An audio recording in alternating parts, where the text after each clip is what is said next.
একাদশ শ্রেণী রসায়ন থার্ড সেমিস্টার চতুর্থ অধ্যায় রাসায়নিক বন্ধন ও আণবিক গঠন।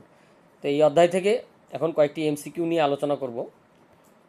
এমসিকিউ এর বিষয় হলো সংকরায়ন। আর যে বইটি থেকে এমসিকিউ নিয়ে আলোচনা করছি বইটি হলো রায় ও মার্টিনের 60-60, ক্লাস 11, পেজ নাম্বার 78। তো চলো তাহলে দেখি কি কি প্রশ্ন হতে পারে সংকরায়ন থেকে, বা এই বইতে কী কী ধরনের এমসিকিউ দেওয়া আছে। তো প্রশ্ন নাম্বার 121, এই প্রশ্নে বলা আছে একটি জৈব যৌগের উদাহরণ দেওয়া আছে।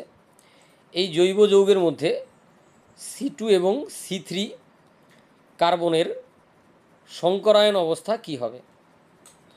তাহলে এই জৈব যৌগটির ক্ষেত্রে প্রথমে নাম্বারিং করতে হবে 1 2 3 4, তারপরে সে নাম্বারিং করার পর আমাদের কাছে স্পষ্ট হয়ে যাবে কোনটি C2 কোনটি C3, তারপর C2 C3 কার্বনের সংকরায়ন বলতে হবে।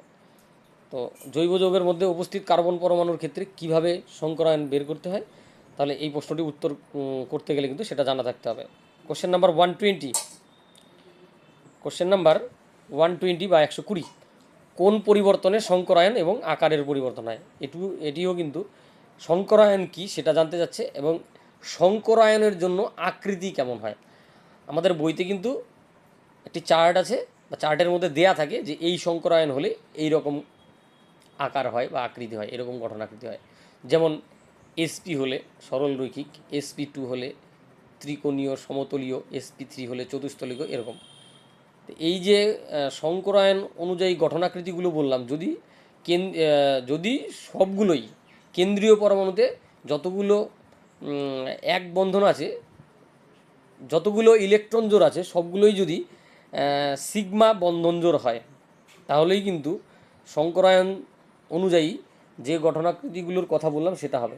কিন্তু যদি কেন্দ্রীয় পরমাণুতে নিঃসঙ্গ ইলেকট্রন জোড় থাকে, তাহলে সংকরায়ন অনুযায়ী যে গঠনাকৃতি হওয়া উচিত তার কিন্তু পরিবর্তন হবে। যেমন SP3 সংকরায়ন হলে যদি সবগুলোই বন্ধন জোড় হয়, সিগমা বন্ধন জোড় হয়, ইলেকট্রনগুলো কেন্দ্রীয় পরমাণুর যতগুলো ইলেকট্রন জোড় আছে সবগুলোই যদি বন্ধন ইলেকট্রন জোড় হয় এবং সিগমা বন্ধন জোড় হয়, তাহলে চতুস্তলকীয়। আবার যদি একটি নিঃসঙ্গ ইলেকট্রন জোড় উপস্থিত থাকে, তাহলে কিন্তু পিরামিডীয় গঠনাকৃতি হবে। আবার যদি দুটো নিঃসঙ্গ ইলেকট্রন জোড় উপস্থিত থাকে, কেন্দ্রীয় পরমাণুর সংকরায়ন হচ্ছে SP3 এবং সেই সঙ্গে নিঃসঙ্গ ইলেকট্রন জোড় দুটি আছে, তাহলে কিন্তু গঠনাকৃতি হবে কৌণিক।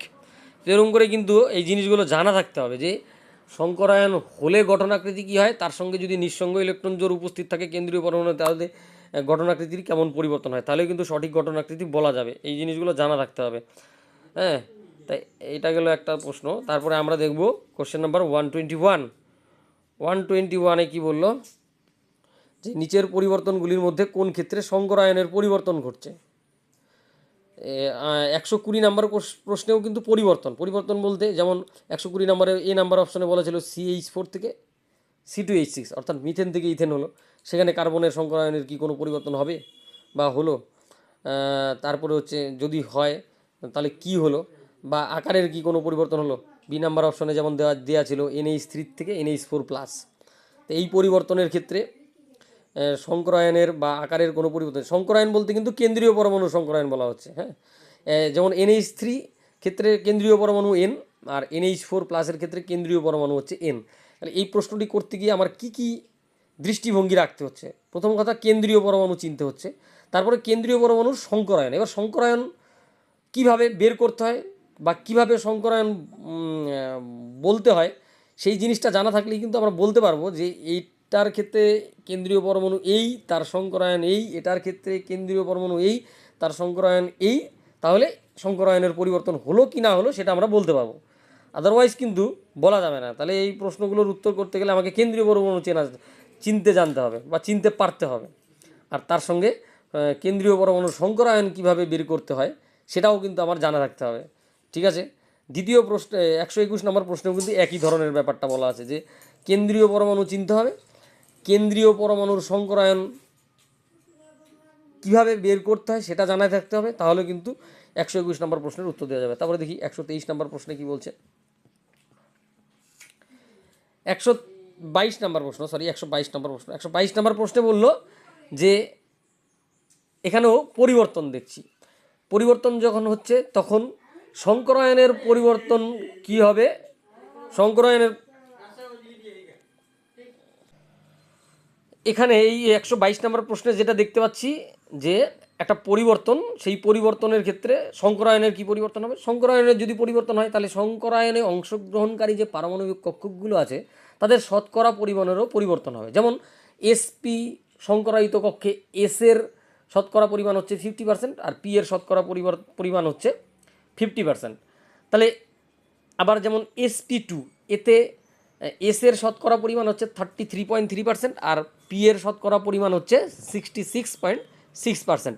আবার SP3তে এস এর শতকরা পরিমাণ হচ্ছে 25%, পি এর শতকরা পরিমাণ হচ্ছে 75%। তাহলে কিন্তু এই যে এরম করে সংকরায়িত কক্ষকে যে বিভিন্ন পারমাণবিক কক্ষগুলো উপস্থিত আছে তাদের শতকরা পরিমাণগুলো জানা থাকতে হবে। তাহলে এই প্রশ্নটার ক্ষেত্রে কিন্তু আরও জানার জিনিস বেশি হতে হবে।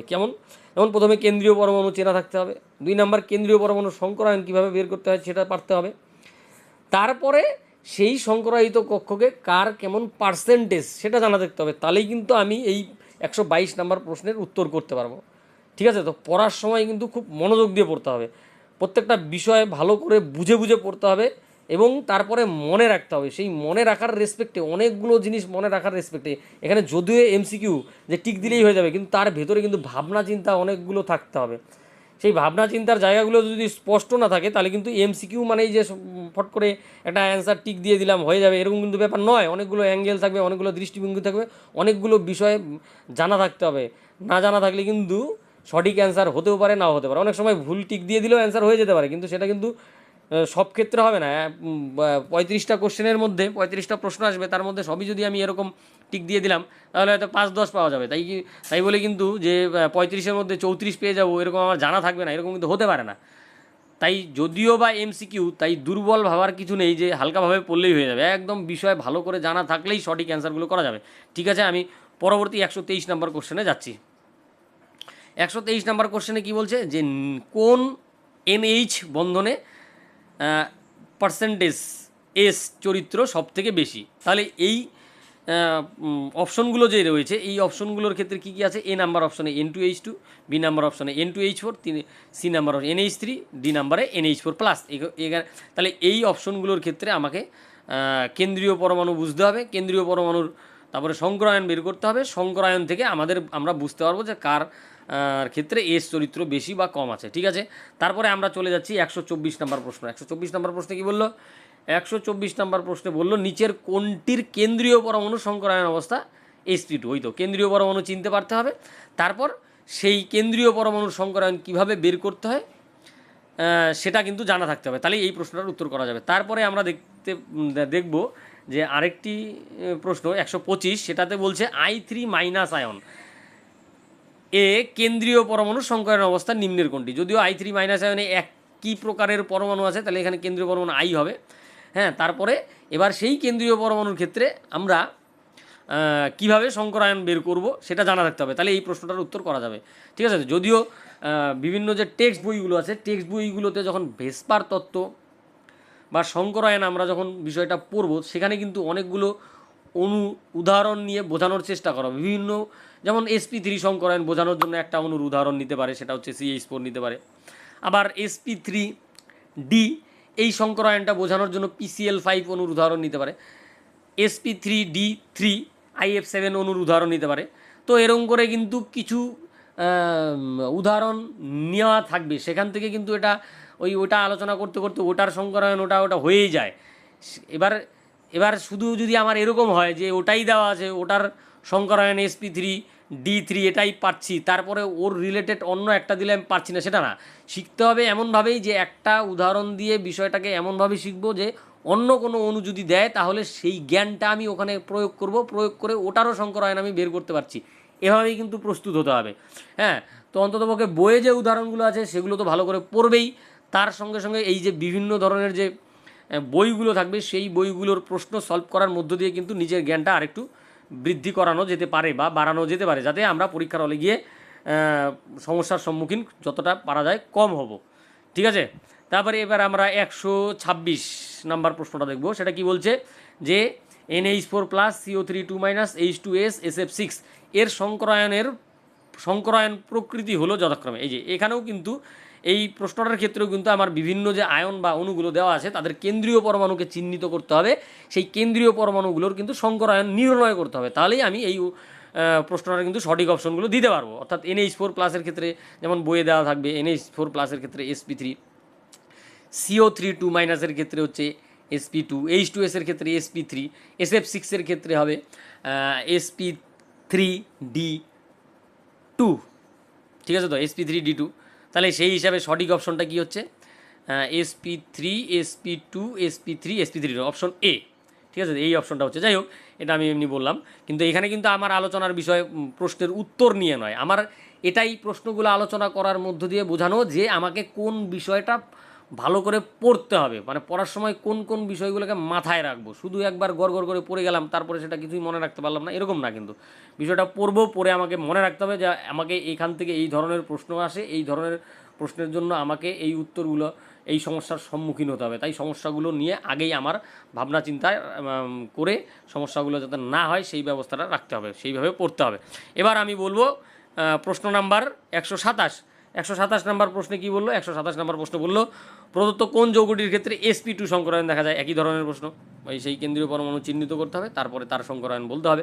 তারপরে প্রশ্ন নাম্বার 128 কী বলছে, NO3- NO2+, NH4+ N এর সংকরায়নের প্রকৃতি হলো। তাহলে এখানে একটুখানি মনে রাখতে হবে, নাইট্রোজেনের যে আরও আছে, নাইট্রোজেনের ক্ষেত্রে এই প্রশ্নটা এখানে এরকম আছে, আরও হতে পারে NO3-, NO2+, NO2-, NO2, এদের প্রত্যেকটা সংকরায়ন অবস্থা বন্ধন কোণ দিয়েও কোশ্চেন হতে পারে, ঠিক আছে তো। তো NO3- ক্ষেত্রে নাইট্রোজেনের সংকরায়ন sp2 মনে রাখতে হবে, NO2+ ক্ষেত্রে নাইট্রোজেনের সংকরায়ন হচ্ছে sp মনে রাখতে হবে, NH4+ ক্ষেত্রে নাইট্রোজেনের সংকরায়ন হচ্ছে sp3, এটা মনে রাখতে হবে। তাহলে এটার সঠিক অপশন কি হচ্ছে sp2, sp, sp3, ঠিক আছে, অপশন এ। আচ্ছা, NO2- ক্ষেত্রে সংকরায়ন কি, এখানে আমি একটু লিখে রেখেছি। এই যে NO2- ক্ষেত্রে যদি সংকরায়ন বলি, NO3- আর NO2- উভয়ের ক্ষেত্রেই সংকরায়ন হচ্ছে sp2, কিন্তু NO3-র ক্ষেত্রে বন্ধন কোণটা হচ্ছে এই যে এখানে দেখানো আছে, বন্ধন কোণ হচ্ছে 120 মনে রাখতে হবে। আর NO2- ক্ষেত্রেও সংকরায়ন, নাইট্রোজেনের সংকরায়ন sp2, কিন্তু এখানে বন্ধন কোণ 120 থেকে কমে 115 হয়ে গেছে, ঠিক আছে তো, এটা একটু মাথায় রাখতে হবে। আর NO2-র ক্ষেত্রে বন্ধন কোণ 132 ডিগ্রি, ঠিক আছে। এবার এটা মনে রাখতে হবে কী করে, এইবার NO3- NO2 আর NO2- প্রত্যেকেরই কিন্তু নাইট্রোজেন পরমাণুর সংকরায়ন sp2 হওয়া সত্ত্বেও এক ক্ষেত্রে বন্ধন কোণ 120 হচ্ছে, এক ক্ষেত্রে 120 থেকে বেশি হচ্ছে, এক ক্ষেত্রে 120 থেকে কম হচ্ছে। এবার এই NO2-তে কেন 120 থেকে বেশি হলো, NO2 অণুতে নাইট্রোজেনের একজোড়া মানে একটি ইলেকট্রন আছে, নাইট্রোজেনের মাথায় একটি, শুধুমাত্র একটি ইলেকট্রন আছে, হ্যাঁ। আর NO2- ক্ষেত্রে নাইট্রোজেনের এক জোড়া নিঃসঙ্গ ইলেকট্রন আছে, মানে একটি নিঃসঙ্গ ইলেকট্রন জোর আছে। আর NO2-তে কি আছে, শুধু একটি ইলেকট্রন, আর NO2- দুটি ইলেকট্রন। তাই জন্য এখানে কিন্তু নিঃসঙ্গ ইলেকট্রন জোরের উপস্থিতির জন্য NO2- ক্ষেত্রে বন্ধন কোণটা কমে গেল, আর এখানে যদি একটি ইলেকট্রন আছে সেই জন্য বন্ধন কোণটা বেড়ে গেল, ঠিক আছে, 132 হয়ে গেল। তো যাই হোক, এরকম করে কিন্তু এই যে নাইট্রোজেনের যে বিভিন্ন অক্সাইডগুলো আছে এবং নাইট্রোজেনের অক্সাইডগুলোর যে আয়নগুলো আছে সেই আয়নগুলোর থেকে প্রায় টেক্সটেও কোশ্চেন দেখা যায় বা যে কোনো বইতে কোশ্চেন দেখা যায়। সেই জন্য এই নাইট্রোজেনের যে বিভিন্ন অক্সাইড এবং অক্সাইডের যে আয়নগুলো আছে তাদের সংকরায়ন এবং বন্ধন কোণগুলো ভালো করে মনে রাখতে বলছি আমি, ঠিক আছে, তোমরাও মনে রাখবে, তাহলে কিন্তু প্রশ্নের অ্যান্সারটা করা যেতে পারে। এরপরে আমরা চলে যাচ্ছি 129 নম্বর প্রশ্ন, PCl5, এটা সবসময় আলোচনার মধ্যেই থাকে।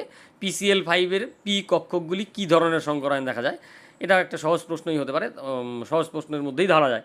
এবার 130 নম্বর প্রশ্ন কি বলছে, কোনটির কেন্দ্রীয় পরমাণু sp3 সংকরায়িত। তাহলে কিন্তু এই যে এখানে কিন্তু প্রত্যেকটা পরমাণুর প্রত্যেকটা অণু বা আয়নের ক্ষেত্রে কেন্দ্রীয় পরমাণুকে চিহ্নিতকরণ, তারপরে কেন্দ্রীয় পরমাণু সংকরায়ন নির্ণয় করে আমাকে দেখতে হবে কোনটার sp3 সংকরায়ন। তাহলে এই সংকরায়ন নির্ণয় করাটা কিন্তু ভালো করে শিখতে হবে, তাহলে কিন্তু অনেক, এখানে দেখা যাচ্ছে অনেক প্রশ্ন যেখানে সংকরায়ন সংকরায়ন সংকরায়ন কি সংকরায়ন কি সংকরায়ন কি দেখা যাচ্ছে। সংকরায়ন নির্ণয়টা কিন্তু ভালো করে শিখতে হবে অবশ্যই। তারপরে আমরা দেখছি 131 নম্বর প্রশ্ন, সেখানে বলছে যে ClO3- আয়নে Cl পরমাণু সংকরায়ন অবস্থা আবার বলছে, ঠিক আছে? তো আবার সেই সংকরায়ন নিচের কোনটিতে N পরমাণু sp সংকরায়ন অবস্থায় থাকে, তাহলে এখানেও কিন্তু কেন্দ্রীয় পরমাণু চিহ্নিত করতে হবে, কেন্দ্রীয় পরমাণু চিহ্নিত করে তারপর তার সংকরায়ন দেখতে হবে। এই প্রত্যেক ক্ষেত্রে যদিও কেন্দ্রীয় পরমাণু নাইট্রোজেন, ঠিক আছে তো, না সবসময় নাইট্রোজেন না, যেমন NH3-তে নাইট্রোজেন, তারপরে CH3NH2-তে কার্বন, ঠিক আছে, নাইট্রোজেনও হতে পারে। তারপরে হচ্ছে HCN হচ্ছে সি, আর H2N এখানে নাইট্রোজেন হচ্ছে, তোর নাইট্রোজেন হচ্ছে কেন্দ্রীয় পরমাণু, ঠিক আছে। তারপর এদের সেই কেন্দ্রীয় পরমাণুগুলো সংকরায়ন নির্ণয় করতে হবে, সেখান থেকে আমাকে বুঝতে হবে কোন নাইট্রোজেন পরমাণুর সংকরায়ন হচ্ছে sp, ঠিক আছে। এবার এখানে যদিও কেন্দ্রীয় পরমাণু না, প্রশ্নটায় বলা আছে কোনটিতে N পরমাণু সংকরায়ন। এবার আমরা দেখব প্রত্যেকটি যৌগের ক্ষেত্রে N পরমাণু সংকরায়ন কীভাবে নির্ণয়, মানে N পরমাণু সংকরায়নটা নির্ণয় করব, তাহলে সংকরায়ন নির্ণয় করা কিন্তু জানতে হবে।